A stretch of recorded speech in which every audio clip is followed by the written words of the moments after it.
order at on Wednesday, April the 24th, and we are going to start with delegations. So we have BDO Canada LLP, Angie Spencer from BDO. Bianca, do you want to? Introduce Angie. Sure. Yes, so I'm just in her for a second. First. I'll do it next. Okay. So Angie's here to present our financial statements, both for the District of Sicamous consolidated and then also the development application. I presented budget to actuals a couple months ago, and Angie's just going over our consolidated financial statements today. So, and if you want to take it over. Absolutely. Angie, can you hear us? Bianca, thank you, Your Worship, and thank you, Council and Management. I can. Can you hear me? We're good. Okay. Yep. That's awesome. Are you able to hear me? Yep. Can you hear us? Okay. Good. Thanks so much for having me this evening. I can hear you just fine. Yeah. Are you able to hear me? Yeah, you're good. Is there a delay? There must be a delay. Yeah. Angie, can you hear Okay. us? We'll do that. No. We're good. I can hear you. Yeah, we're good. So apologies if there's a delay. I will try to speak a little slowly and just raise your hand if you have any questions. So my name is Angie Spencer. I'm a partner with BDO. We've conducted the external audit of the District of Sicamous' financial statements as at December 31st, and happy to present those to you this evening. Those are obviously subject to your review and approval tonight. Just before this page 2 and 3 does cover our overall audit report. So we are proposing to issue what's considered a clean or unqualified audit opinion, meaning that the financial statements are free of material misstatement and they are adequately presented in accordance with the public sector accounting standards, which is of course a requirement of all municipalities in BC. There is a paragraph here, emphasis of matter, that just highlights and draws your attention to note 2. There was a prior period restatement. What that means is that we have corrected some items in the prior year comparatives, 2022. Management brought to our attention that there was a calculation of amortization that wasn't being picked up correctly in the spreadsheets. So that has been, that note 2 just outlines the impact, the financial impact on that, and it's been corrected on a go-forward basis. So I'll move on to page 4. Page 4 is the statement of financial position. This is, of course, a snapshot of all the financial assets, liabilities, and non-financial assets as at December 31st with comparatives for 2022. You'll see that cash and cash equivalents decreased from 7.1 million in 2022 to 4.2 million. That's for a variety of reasons, largely shifting some of that cash, excess cash, into portfolio investments, where you'll see that increase from 9.7 up to 13.5. Obviously, there was also some investment in infrastructure, so some of that cash was used up during the year in tangible capital assets, which I'll talk through as well. Other financial assets were fairly similar to prior year. There was some additional grant funding coming in for the community bioheat facility subsequent to year end. So that increased the accounts receivable balance up to 1.8 million at December 31st. In terms of liabilities, so these are expenditures that were accrued up to December 31st and paid out subsequent to year end. That decreased from 13 million in the prior year to 12.6 million in the current year. The most substantial decrease would have been related to long-term debt. So there was a couple of debt payments. Well, there was overall debt repayments that happened during the year, and then 2 outstanding pieces of debt to MFA that were paid off during 2023. So 6.684 million is the current balance left on outstanding long-term debt. And then there is a new standard that was adopted during the year, asset retirement obligations. So this was a lot of work on Bianca and Tom's part in terms of inventorying all the assets held by the District of Sicamous and determining, as at this point in time, what any costs would be associated with the future retirement of those assets. So some examples of those would be asbestos. If there's some known asbestos held in some of the older buildings, there's a cost related to remediating that, knowing that there's an environmental standard that exists. So, the District of Sicamous has gone through the exercise in terms of determining what that value would be and present valuing it to today's dollars and accruing that liability now on the balance sheet. Tangible capital assets, that went from 78.5 million up to 80.3 million during the year. That was about $4.1 million worth of additions, various ones, the biofuel project, water upgrades, and a lot of road construction during the year. That's offset by amortization. So total accumulated surplus, which is all the assets less liabilities, was 88.1 million at December 31st. So yes, I'll move on to page 5, which is the statement of operations. This is a snapshot of all of the revenues less expenditures for the year. Total revenues came in at 4.6 million. That was up from the prior year and right in line, fairly in line with what budgeted figures were for 2023. Some notable changes: there was a large one-time grant, the Growing Community Fund grant for 1.7 million that was recognized during the current year, which brought up that balance. In terms of expenditures increased from 10.2 million up to 11.1 million during the current year. Again, there was a variety of reasons for some of those costs. There was additional, fire safety increase under protective services. There's the additional cost related to the asset retirement obligation that gets amortized each year now. So that accretion expense is also showing up in some of these expense items. So total annual surplus came in at 3.5 million. And included in the notes of the financial statements reconciles back to the zero balance budget. Of course, there are some changes between how things are presented in the financial statements for public sector accounting standard purposes versus what council approves in terms of the budget. So I'm not proposing to go through all the notes to the financial statements. Those just provide some further detail to all of the balance sheet and income statement items that I've discussed. There is just a couple of new notes that will be new this year, just going through the asset retirement obligations and how that amount was determined. But all the other items should be fairly consistent with what you've seen in the past. So I'm happy to answer any questions that there might be on the financial statements or on the audit process in general. Thank you, Angie. I'll read the recommendation and then we'll ask for council questions. So the recommendation that the District of Sicamous 2023 consolidated financial statements for the year ending December 31st, 2023, as presented by BDO Canada LLP, be approved, and that BDO Canada LLP be appointed as auditors for the 2024 fiscal year. Could I get a mover? Councillor Rich, Councillor Evans. Does anyone have any questions for Angie? No? Okay, let's call the question. All in favor? And that's carried. Thanks, Angie. Great. And then the second set of financial statements, I'll be very brief on these. This is the Development Corporation specific financial statements. These are not audited. We do provide a compilation engagement report. So just without going through and doing a full audit on these financial statements. You'll see on page 2, the balance sheet, some current assets, which is primarily cash and some outstanding receivables. There are some, outstanding payables at year end.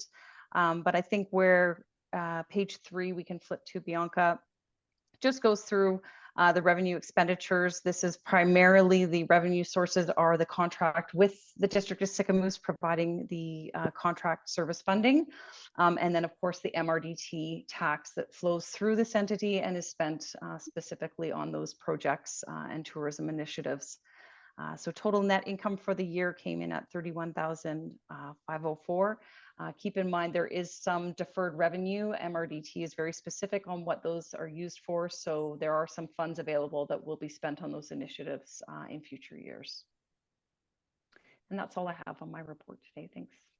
Okay, thanks, Angie. Recommendation of the District of Sycamoose Development Corporation 2023 financial statements for the year ending December 31st, 2023 be presented by BDO LLP, be approved. Could I get a mover? Councillor Bushel, Councillor Evans. Does anyone have any questions for Angie? I'll call the question. All in favor, and that's carried. Thanks, Angie. Thanks very much. And a big thank you to Bianca and Tom for all their help with their audit. We really appreciate it. Have a good evening. Thanks. Have a good evening. Thanks, Bianca and Tom. I would say a big thank you to Tom. The asset retirement obligations was a huge task and he took it on full force. Really did. Oh, awesome. Excellent. Okay, so bylaws and policies, District of Sycamoose zoning amendment bylaw number 1044 2023 adoption. There's a recommendation that the District of Sycamoose zoning amendment bylaw 1044 2024 be adopted this 24th day of April 2024. Nicole? Through the chair, I don't have a presentation today. This is the formal adoption of bylaw 1044 2024. I guess I've presented this a number of times. We could talk about it again if you like, but I wasn't going to. Thanks. Could I get a mover? Councillor Evans, Councillor Bushel, any more discussion on this? Okay, let's call the question. All in favor? Carried.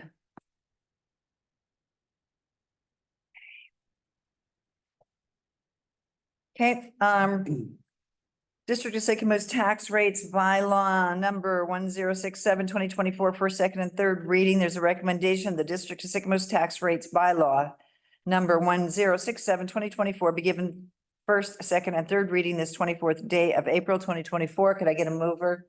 Good, first, thank you. Second, Councillor Bailey. This is a Bianca. Yeah. So now that we've gotten the revised rule from BC Assessment and we've also received some requisitions, this bylaw is to set our tax rates based on our financial plan bylaw and the requisitions that we have received. So bylaw, just at the end here. This table is the real gem that we. Real McCoy. In order to send out our tax notices every year. We're required to pass a bylaw in order to do that. Just some things to note. So this is just a breakdown of our own municipal taxes, and then we also collect on behalf of a few other bodies, the hospital district, Okanagan Regional Library District, and the Columbia Shuswap Regional District. And those are all legislated and we have requirements. So they have a deadline, they have to send us their requisition. And we have a deadline where we have to pay them. Then on top of that, I also just created this little summary for you all, just to kind of show where we are landing for average residential home. And the breakdown between Sycamoose, school taxes, CSRD, hospital. So of the taxes that we'll be collecting, the Sycamoose portion, our municipal portion, is just under 57%. School taxes, 25%. CSRD, 8.6%, and so on and so forth. So just I found just a little bit interesting to just show the breakdown. And we like to present this information on our tax inserts to just really bring to light people that 57% is actually DOS money. The remainder is other authorities. So yeah, with that, any questions? Council, any questions? Go ahead, Councillor Bailey. Just a question, because and this is not picking on CSRD, it's a question about just kind of the rate that has been going up, because I noticed that it was substantial increase in the requisition this year. Is that mostly driven by things like the rail trail and things like the arena versus taxation, or? Yeah, I'm just looking at it, it's a 16% increase in our requisition this year. Let me see here, 15.5%. From 689 to 796. I assume a lot of that was the arena. My recollection of Yeah. some Yeah. Yeah. solid waste closure. Okay. As well, Okay. some more admin and IT that they were starting to charge for. So then I guess my real question is then, once we figure that out, is what does that look like going forward in the years? Like, is that gonna be continuing on this sort of a aggressive push, or is this kind of a one-time thing? So looking at their 5-year plan, there is definitely the solid waste closure is gonna be going up. From listening to the discussions, it has to. We're seeing a bit more of a plateau, I think, from the rec center point, from their current projections. And the rail trail. Yeah. A little bit, right? Because it's just starting to get operational. I think where we're gonna see. Listening in on the meetings, this solid waste Right. is gonna be increasing. Yeah. Yeah. Yeah, it just, obviously, when we see 15% increases, like that gets a little scary. So, yeah, I guess it is, there's a lot of stuff coming down the pipe in terms of expenses, so I guess it's something just to keep an eye on and communicate with the CSRD as much as we can. Absolutely. And all of everyone around us, all their CSRD requisitions were in very similar boat as everyone else. Yeah. Okay, thanks. Anyone else have any other questions? Okay, Bianca, thank you. Let's call the question. All in favor? And it's carried. Thanks, Bianca. Okay, District of Sycamore's Housing Agreement Amendment Bylaw number 1068/2024, first, second, and third reading. There's a recommendation that the District of Sycamore's Housing Agreement Amendment Bylaw 1068/2024 be given first, second, and third reading this 24th day of April 2024. Could I get a mover? Counselor Rich, Counselor Beach. Kelly? Yes, thank you through the chair. So this is before you again. So this bylaw was adopted not that long ago. And while we were registering stuff on title and doing some more legal paperwork, I got reached out by the WCPG. And they're working through some of their finances, and there was a clause in the agreement that wasn't going to work for them financially. So we go down a little bit in this report. So there's been some changes to the agreement. It's redlined on there, so you can see there's not very many changes. The name change of the actual legal identity of who's acquiring the land has changed, but it's still the WCPG group. Some minor modifications to provide clarity throughout the document. The removal of section 3.2B, which relates to additional charges on restricted dwelling units, which I'll talk about in a second, and the removal of a priority agreement as it wasn't required. Minor changes can be made, but as this is a bylaw, it should come back as a bylaw specifically. The change related to the removal of section 3.2B, which restricts additional charges for parking and any other charges or fees for restricted dwelling units. So that represents 80% of the dwelling units. So 44 of the 54 dwelling units are restricted dwelling units. And the clause in 3.2B basically says we won't be charging for parking or any other fees of any kind. Well, in their financial projections, there's obviously garages and storage areas. And with their parking, they get a parking, every unit is assigned a parking stall. But what they found in some of their other developments is some people don't need parking. And then they don't use the parking, but other people want 2 parking stalls or 3 parking stalls. So, and that will be assigned with each lease, like they'll get their parking stall number or 2 numbers. And so to have that restriction where that right now it's very restrictive. So right now, let's say that if they're going to charge $1,500 for a 1-bedroom, that would include a parking stall. Well, if you don't need your parking stall, we'll reduce it by $25. And then they have that parking stall so that they can charge somebody else. So let's say there's somebody in a restricted unit that wants 2 parking stalls. So then they would charge them for that additional parking stall. In addition, those restricted units, they may want to pay for a covered garage, or they may want to pay, $20 a month for storage or whatever it is that they're charging. So in order, so we're recommending to remove that clause so that it can be financially viable. Like in their projections, they're budgeting for that, but if we restrict that on 80% of the units, it just doesn't work out. So that's really the main change. The other ones are rather relatively minor and probably wouldn't require coming back to council, but we just wanted to keep this as clean as possible. So then this bylaw would come before you, and then one more meeting for adoption, and then would be registered on title. Council, any questions? Okay, we'll call the question. All in favor? And it's carried. Thanks, Kelly. That's a lot of work. That was a good job on that. It was a lot. So Shuswap Healing Center contract award for interior development. There's a recommendation that council authorize the corporate officer to negotiate and enter into a fixed price contract with Scott Builders Inc. for the construction of the interior of the Shuswap Healing Center for an amount not to exceed $2,473,522 plus GST. Could I get a mover? Councillor Evans, Councillor Bushel, Kelly, do you want to take that away? Yes, thank you through the chair. So we have, as you know, they're working on it right now, making great progress. So we've entered into a contract for just over $6.3 million for the shell and the site works while we were fine tuning the inside.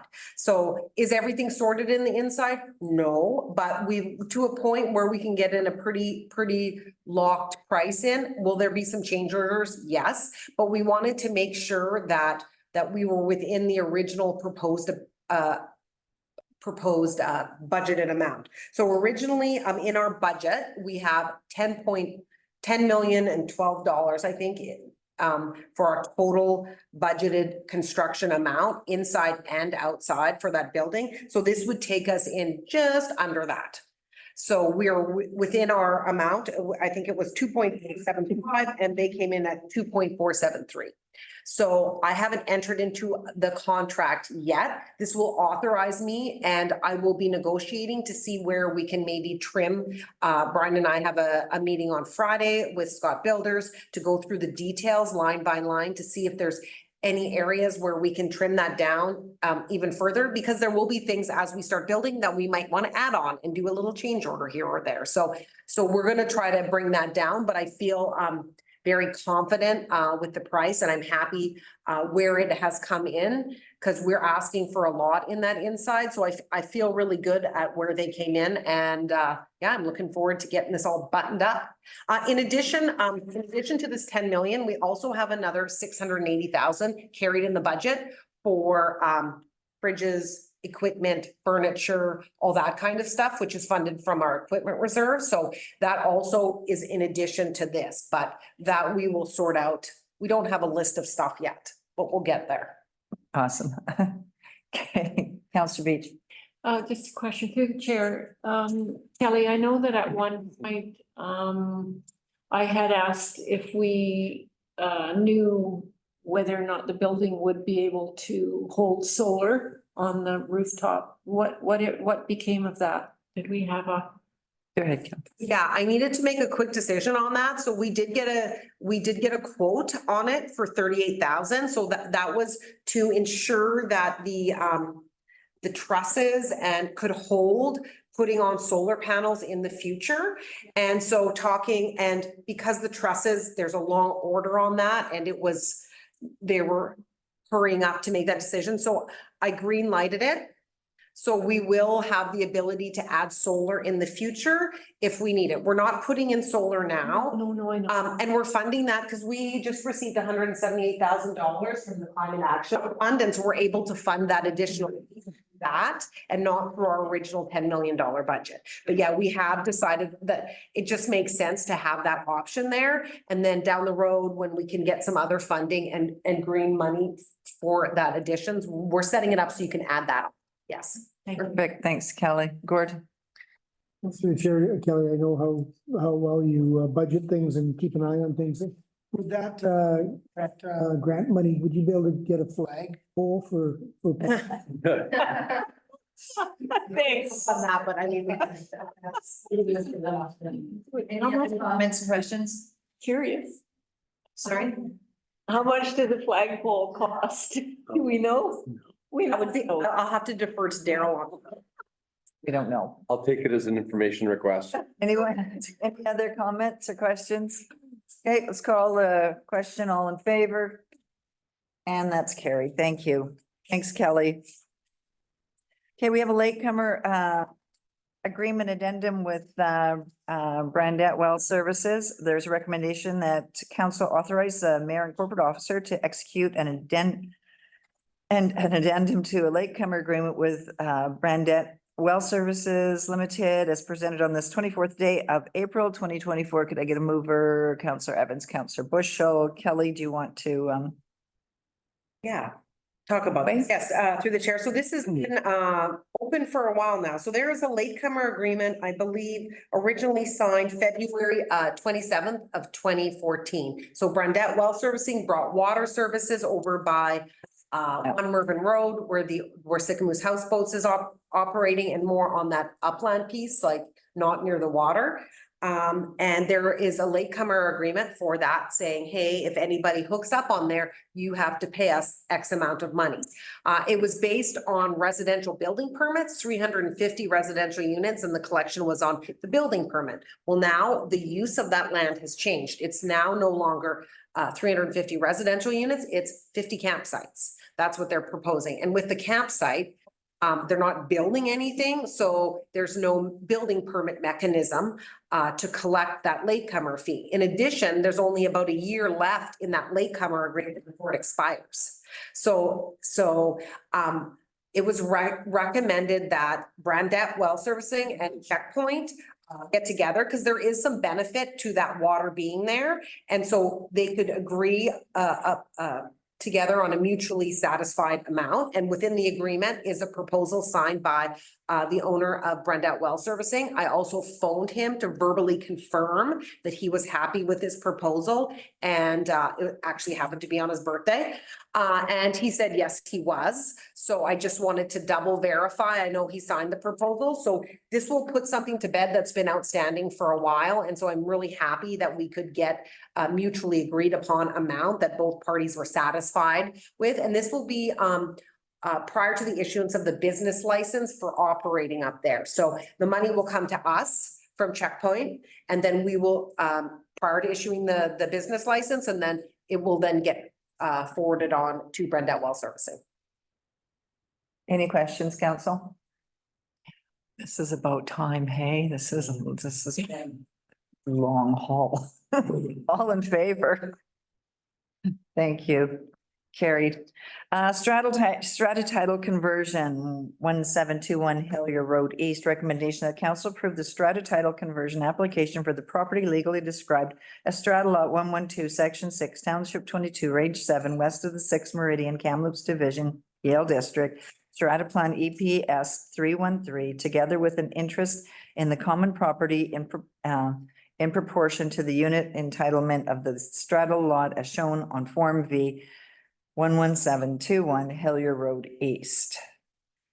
Could I get a mover on that one? Councillor Bushel, Councillor Beach. Do you want to take that away, Nicole? Yep, through the chair. So this is called a strata title conversion. I'll just walk through what that means and why we're here today, and then a couple recommendations for this one. So the property is located at 1721 Hillier Road East, and on the right-hand side, there's an ortho photo of the existing development. Right now, under the OCP, it's designated general industrial and zoned industrial general. So the proposal, okay, so I should start with the photo on the top right is what the lots look like today. These were individual strata lots, and they have since been consolidated into one gigantic strata lot.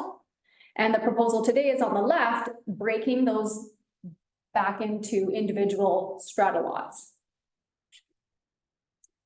So, under section 242 of the Strata Property Act, this is a previously occupied building.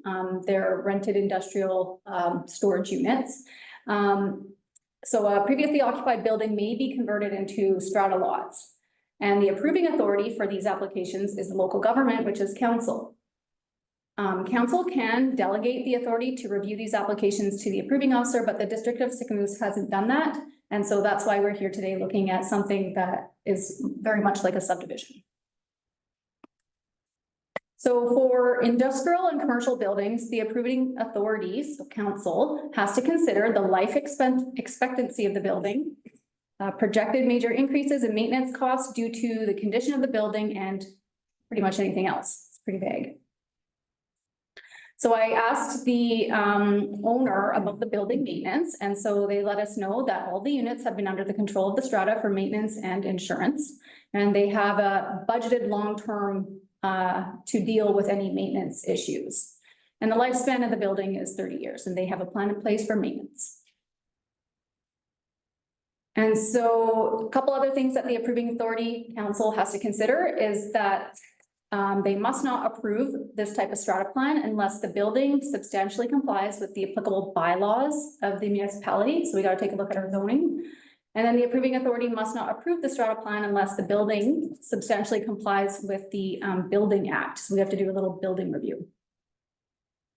So just chatting with Tyson at the building department, it sounds like some of the units in this proposal may not have received final approval at post-construction. That's not uncommon throughout the District of Sicamous. Tyson's currently working through a number of, we'll call it backlog files, where building permits were issued, maybe inspections happened, people are using the buildings as if they were final approved, and that's not a problem, but we're working to clean that up. So what we're suggesting today is even if this building has some units that haven't quite received final approval, it's on Tyson's list to work through with the developer, and the developer is willing to do that with us. Most of the time, it's just an engineer sign off that's missing. And then in terms of bylaw or planning review, so in general, the existing buildings comply with zoning bylaw 1000, but the buildings were in place during or were built during previous bylaws. So we didn't do like a deep dive into the planning review. It wouldn't be our expectation that we move any of these buildings or require any type of development permit prior to approving the re-subdivision of these strata lots. So that's our recommendation is it's looking okay under zoning bylaw 1000. We didn't do a deep dive, and we can if council would like that, but we're suggesting that's not required. So the purpose. So the applicant let us know just the story of why we're even doing this. When the industrial storage buildings were constructed, and that's phase 1 and 2, they were pretty small units. And at that time, they felt that those type of units or the size would sell, and they didn't. And then during the next couple phases, they built larger units, and that's what's been constructed in the last 5 years or so, and those ones have been selling. And so property taxes apply to individual strata lots and are based on use rather than zoning. And the applicant estimated the cost of the units, individual units, the small ones was just too high. And so that's when they decided to consolidate the unsold lots into one unit. And they still pay strata fees based on individual units, as if they were separate, but they're not. And then by consolidating these units, BC Assessment valued the property on the income, which in turn lowered the property taxes to almost half of what they were. It's a pretty crafty way to deal with this unsold lots. And so this allowed the applicant to carry the unit until the market improved, and they feel like that's now because they have some potential buyers lined up for the individual units. So the first recommendation, just based on the things that we've reviewed, and I didn't mention it, but I've worked through a ton of Strata Property Act legislation with the developer's lawyer to ensure that everything is met on the paperwork for us to sign. So the recommendation would be that we approve the strata title conversion. And then I just have a second recommendation on the next slide that suggests that council delegate the authority under section 242 of the Strata Property Act to the approving officer. And its specific language is in relation to any specific type of previously occupied building. Thanks, Nicole. Okay, council, do you have any questions on the first recommendation. Okay, let's call the question. All in favor? Carried. And the second recommendation that council delegate its authority under section 242 of the Strata Property Act to the approving officer in relation to any specific type of previously occupied buildings. Could I get a mover? Councillor Bushel, Councillor Beach. Is there any questions for Nicole on that? Call the question. All in favor? Kate? Thank you. Thanks, Nicole. Planning and Development Committee, terms of reference, recommendation that council endorse the revised Planning and Development Committee terms of reference as presented this 24th day of April 2024. Could I get a mover? Councillor Evans, Councillor Bailey, Nicole, do you want to take it away? Yeah, through the chair, just I think one slide on this one. So, did we talk about this at the committee? Yeah. Yes, okay. So we just discussed some changes to the terms of reference for the Planning and Development Committee. There was only one change recommended, and that's that we meet every third Wednesday of every month at 9 a.m. in council chambers here. But previously, I think we had it every second and fourth at 1 p.m. and that's like right now or committee of the whole meeting time. So that's the only change that's proposed to the terms of reference. Council, any questions? Let's call the question. All in favor? Thank you. I was just kidding when I said don't have any questions. Oh, no, it's fine. Housing Committee, terms of reference, recommendation that council endorse the revised Housing Committee terms of reference as presented this 24th day of April 2024. Could I get a mover? Councillor McCabe, Councillor Evans. Sarah. Through the chair, so we're doing some housekeeping, tidying up on terms of reference for our committees. So similar to the Planning and Development Committee, looking at adjusting the meeting times. And I don't know if Councillor Rich or Councillor McCabe would like to speak to this because they did put forward, the committee put forward a motion that it be recommended that they biannually, so twice a year instead of currently it's quarterly, but in the terms of reference, it says that they meet monthly. So either of you want to speak? Yeah, just real quick. Council Rich and myself are on a committee and we thought that we're doing such a great job, we don't have to meet so often. Actually, Oh, and the chair's here too. we're finished in the implementation stage, finished in the planning stage, and we're now moving into the implementation stage, which requires less meetings. So things are going well, really, and yeah. Same, Go on. same. Okay, go ahead. Chair, yeah, so we've got, I think 130 units that will be coming to Sycamoose for sure, and on the books up to about 240. So yeah, we're actually, Sycamoose is doing really good in housing. We're trying. So Excellent. help everybody, planners. Through the chair, if I may. So since being established, the committee has developed the District of Sycamoose housing strategy and is currently supporting the development of a pre-approved secondary dwelling unit library. So that's in the design phase, and there'll be an open house in mid-May with recommendations provided to council after that input is received. And so the only other change to the terms of reference would be, so we're suggesting a biannual basis, April and March, or as required, as deemed required, and that the development services manager or designate be appointed as the staff liaison, because currently it's noted as the district planner. We do not have a district planner, so that would be Nicole There you go. as the staff liaison. It's twice a year. Excellent. Okay, any other comments, council? Let's call the question. All in favor? And that's carried. Wastewater treatment plant working group. There's a recommendation that a wastewater treatment plant working group be established to meet on an as needed basis, and that council members be appointed to serve on the working group with select members of the staff. Daryl, you want to speak to that, please? Sure, through the chair. We would love to have and board. We've got some changes going on over there in the short term. We're trying to maximize what we can do now. We're working with Ministry of Environment to meet all the many parameters that they've prescribed for us to meet. And then we're keeping an eye down the road because we know we're gonna have to expand. We're gonna be looking at new technology.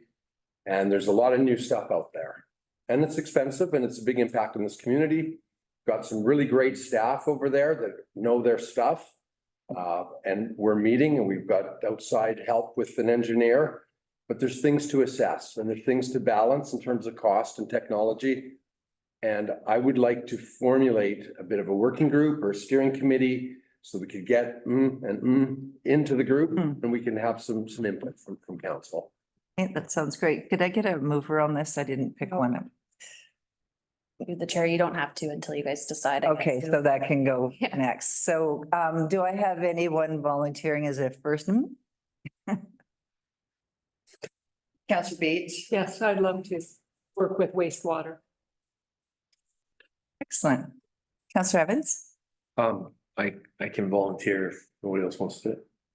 All right. Sure. So is council good with Counselor Beach and Counselor Evans? Could I get a first? Can I get a mover? Counselor Rich, Counselor Bushel? Okay, all in favor? Those spaces have been filled. Myself. It's And just to be clear, the working group wouldn't actually be directing we're gonna just evaluate, assess and bring recommendations to council as a whole. perfect. Okay, thanks, guys, for volunteering. Okay, there's no notices of motion. Correspondence, International Day Against Homophobia and Transphobia, Amy Anderson. There's a Amy Anderson flag request. Sarah, do you want to speak? Through the chair, so we received this correspondence after the April 10th decision and coverage around the proclamation request to proclaim May 17th as the International Day Against Homophobia and Transphobia. So I did speak with Ms. Anderson and asked if there was if she had found local sponsorship for the proclamation, and she has not found it at this time. But I'll just read out the letter to you because it's short. So to the District of Sicamous Council, I am writing to request that a rainbow flag be raised in our town on May 17th. May 17th is the International Day Against Homophobia and Transphobia. It is extremely important that everyone feels they belong in this community, every single individual. I feel that the simple act of raising a rainbow flag will make many people feel more accepted and welcomed as a member of this wonderful community. I sincerely hope that council will vote to make a resolution to raise the rainbow flag on May 17th this year and every year that follows. Thank you for your time and attention to this. Kind regards, Amy Anderson. So she has her request and it's for council to consider. And we did adopt a flag policy that would go against of this, but it was just adopted and it's at council's discretion, once again. Counselor Bailey? Yeah, I'll make a motion to fly the pride flag on May 17th Can I? to recognize, the actual, make sure, to recognize, The International Day Against. yes, homophobia and transphobia. And that's the municipal hall flagpole. Correct. And Counselor McCabe is seconding that. Does anyone have any more conversation? All in favor? And that's carried. Okay, North Okanagan, Shuswap North Okanagan Rail Trail Roundabout and Progress Update. Recommendation that be appointed as a District of Sicamous representative to serve on the Joint Rail Trail Roundtable for the Shuswap North Okanagan Rail Trail Project. Do we have any volunteers?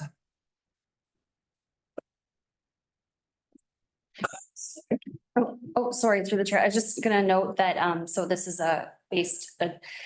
Phil McIntyre, Paul from Shuswap Trail Alliance, consultant for the rail trail project, has been asked to convene joint rail trail roundtable. So that's within the new terms of reference for the Governance Advisory Committee. So the first meeting is actually on May 13th, from 9 to 11. The Latsing Development Corporation boardroom, and so they're looking for someone to be appointed from council. And then just beyond that, on May 10th, they're doing the grand opening of the tests, the section in Enderby, and all council is invited to attend that. So we'll send a calendar invite out, and that's from from 10 to 12.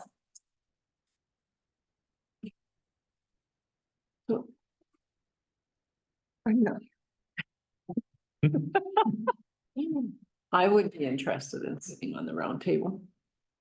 Gord, are you interested? No, I was just gonna comment.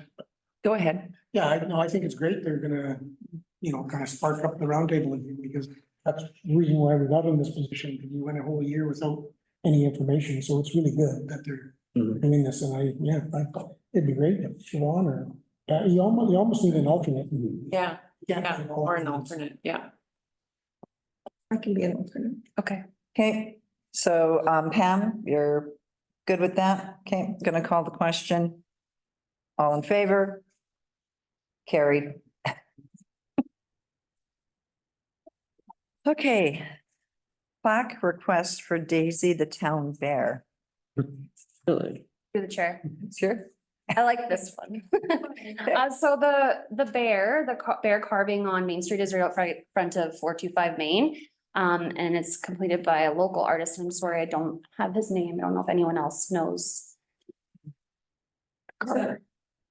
Chainsaw carver. Yeah. Chainsaw carver. Yeah, anyhow, it's been there, the bear's been there for a while, and in 2022, it was named by the children of the district of Sycamoose, in the election as Daisy the Bear. And so, Miss Leduc is requesting that there be a plaque for Daisy the town bear that recognizes the artist, and, she mentions, the school that named the bear, but it was actually, a mock election for the kids. And it brought up the question as to what's going to happen with the bear as that property is being developed and where it will be moved. And so it's for council to consider getting a plaque for Daisy. Councilor McCabe. Daisy's pretty nice there to spend all her life there. Yeah. That's actually a tree. The stump and the roots and Yeah. everything. So I don't know how they're gonna move Daisy. I don't know if we want to go for the expense of putting a plaque there and then poor Daisy gets moved. What happens if Daisy doesn't make the move? She has to move. What happens if she doesn't make it through the move? That's a sad thing. You have to, I think it's. you need to talk about it. It's a nice idea, but Yeah. I don't know if we should incur taxpayers' funds to create a plaque for Daisy. Councilor Bushel. I think, you could actually saw that down and, remove it while they're building. Move it somewhere else. And I'm sure the developer wouldn't mind probably putting it back in part of the landscape, anchoring it in the landscape. I don't think It would be a problem. And, you could probably get a little plaque put on there, defer that to Darryl. And, he could get a little plaque for Miss Daisy. And, and it could be put back into the development. I think we could ask the developer. I don't think it would be a problem at all. Councilor McCabe. We put I agree with Council Bushel, but cap on the cost. A couple I hundred think that would be, or something. Daryl, sorry, just curious how much the plaque typically costs. can you make, Plaque wouldn't you make, more than a couple hundred. Couple $100. okay, then let's put a cap on it. Is that good with everyone? Cap of $200. Daisy's got a plaque cap of $200. Easy. Easy. Okay, Shuswap Watershed shed. Council grants, Shuswap Watershed Council, new information on Shuswap Water, so grant applicants, email vote request. So these come out, I think this is. Through the chair, this was requested by Councillor Beach, and so she might want to speak to it. Yeah. It was a really late request that I received. I sit on the Shuswap Watershed Council on behalf of the district of Sycamoose.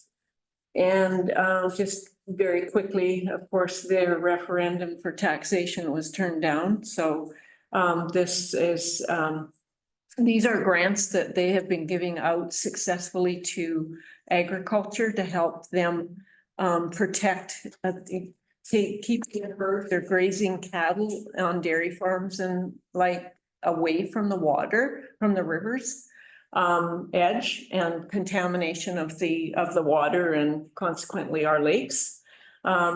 So they're really important. They've been going on for a while. And there's two There were 4 given away earlier from their reserve funding that they were holding from past years. Normally they would get the grants provincially, but now they can't access that because of the referendum. Hold on, I'm sorry, I've lost my. So there's a couple of late grants that they held off. 4 were given out to dairy farms. And then these 2, Jeffrey Zeppel for a farm requiring $20,000 worth of fencing. So this is a fairly sort of in the backcountry type of farm that required a lot of fencing, but right next to Kingfisher Creek. So he wanted to protect the creek from his animals, 20,000 to Jeffrey, and then to Foxtrot Dairy Farm, Joy and Kevin DeVos, another 6,000, smaller challenge. They had fencing up, but it was too close to the water, to Maybe River, Maybe or Wavy River.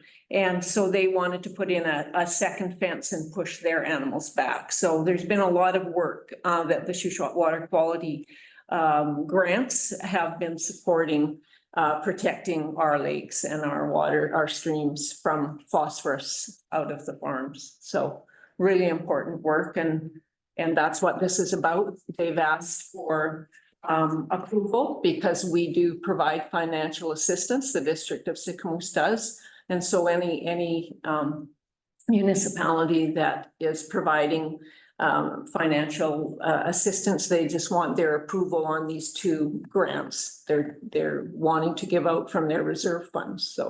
So one for 20,000 and or 6,000 and 6,351. So those are the 2 grants.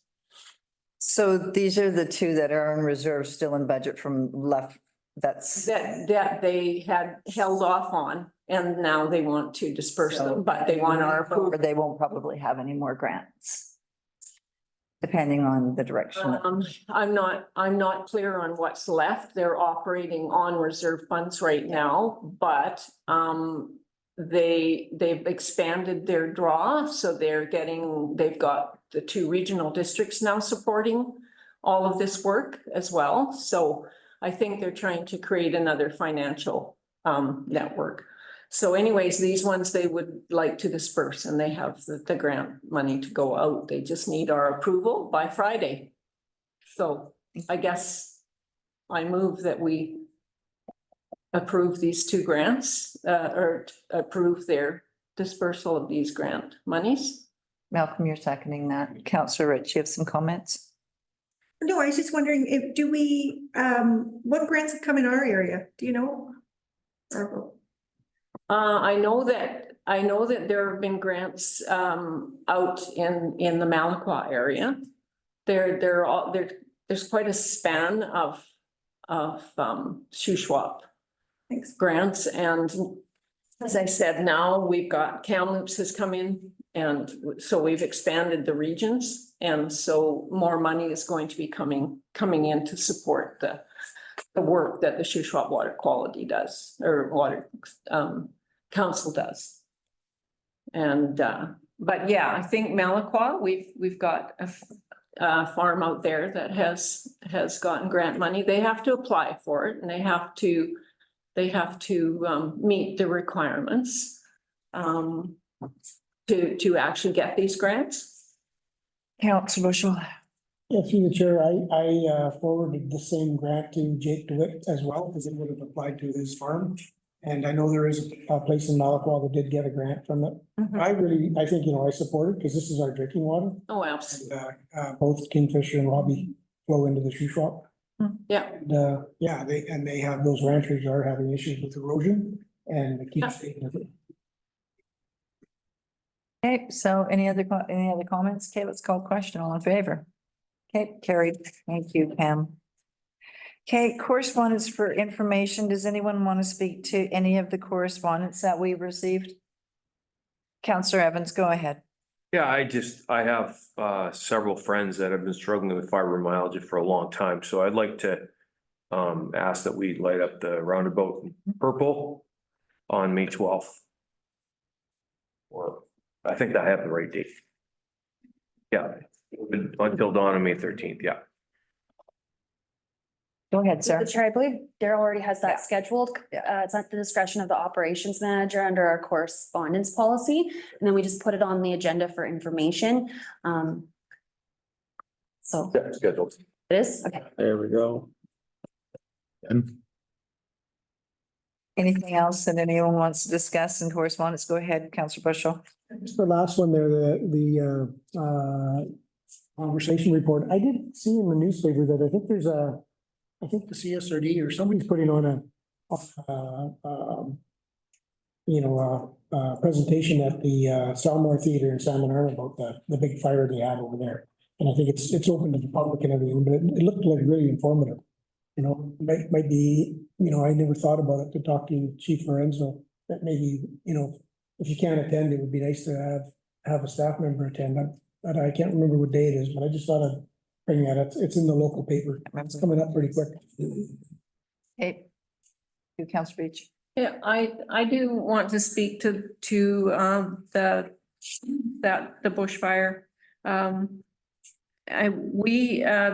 just want to let council and people know that the U Valley Community Support Society is actually working very closely, was requested to take a grant by the province to work with these people in terms of food and food support out there. So we have been working really closely with them. We also are supporting all of the services that we provide here. We're trying to support out there for them. They're very traumatized out there.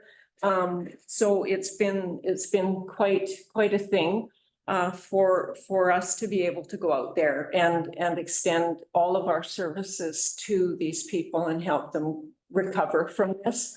I just wanted people to know that we were absolutely honored to be asked to actually do this, and probably because we already have Senior Better at Home out in the Shuswap, in the North Shuswap, that we've been requested to expand our services in all ways out there. So we are working closely with them. Thank you very much.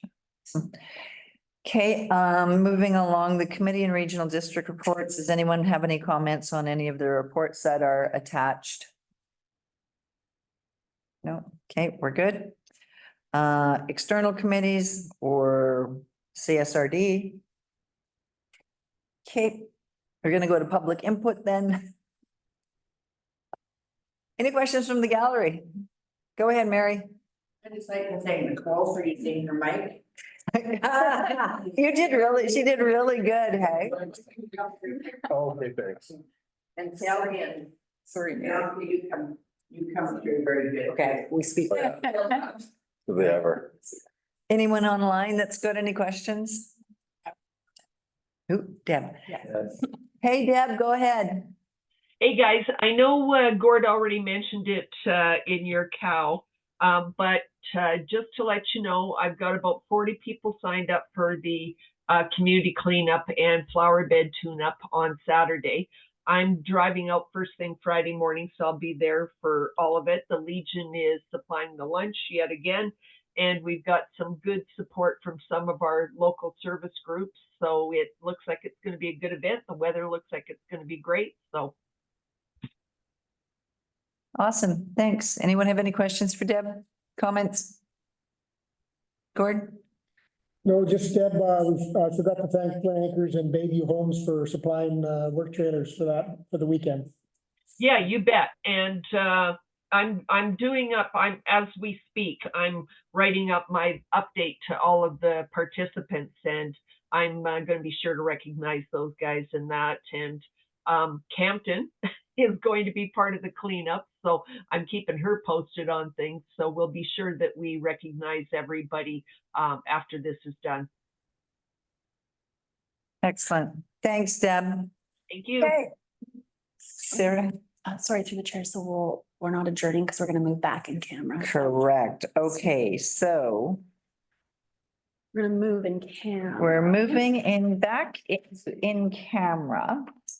So the regular council meeting is, So, no. you no, can no, I'm go just going straight into in camera. I'm moving camera under this section. Recommendation that council exercise its authority under the community charter and move in camera under the following sections. 91I, the receipt of advice that is subject to solicitor client privilege, including communications necessary for mover, Counselor Evans, Counselor Beach. Thanks, everyone, for being here.